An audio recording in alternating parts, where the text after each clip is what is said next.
Well, I mean, first and foremost, I think that one of the motivating factors of this book is I was very tired of having reporters from major urban centers, Toronto in particular, come to Winnipeg for our, coffee break and be assigned some story on a weekend and then suddenly say we're the darling or the dud of the country. And I was just sick and tired of it. And the most notable one is the Maclean's cover calling Winnipeg the most racist city in the country. In 2015. And just absurd, just the most stupidest thing I'd ever seen in my life because, have you been to Saskatoon? Have you been to Vancouver?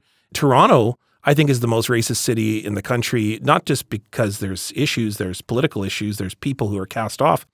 It's that they don't want to talk about it. Nobody wants to recognize that they are a very significant inheritor and perpetrator of colonialism. And I think that denial is probably the worst form of racism. It's, at least when you're overt about it, you can address it in some way. And so I just think it's absurd. And nobody wins when you play the racism Olympics. And so I was just sick and tired of this. But if you want to point a finger at Winnipeg, all the markers are there. We have the most amount of kids in the child welfare system, Indigenous kids. We have the most amount of men, in particular, Indigenous men in the jail system. We fill up the entirety of diabetes markers, suicide epidemics, most amount of poverty. We got it all in Winnipeg. We are the inheritors of Canada's genocidal treatment of Indigenous peoples. The thing about it is, as I said earlier, we have been at this the longest, and we are the first footstep of the country. We have inherited the Indian Act in its fullest force.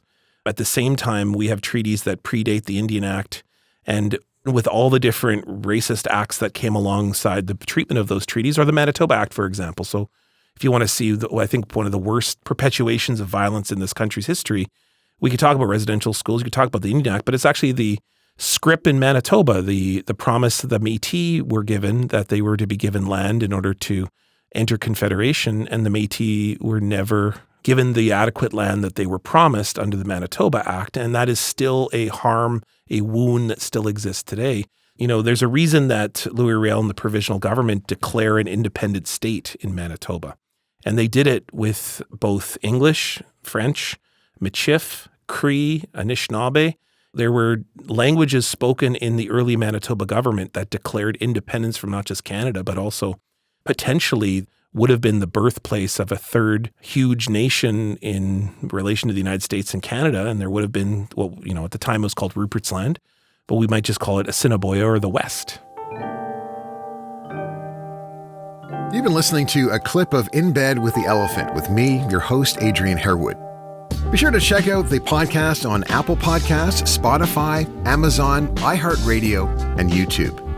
And please be sure to like and subscribe to the podcast and write a review. We love hearing from you.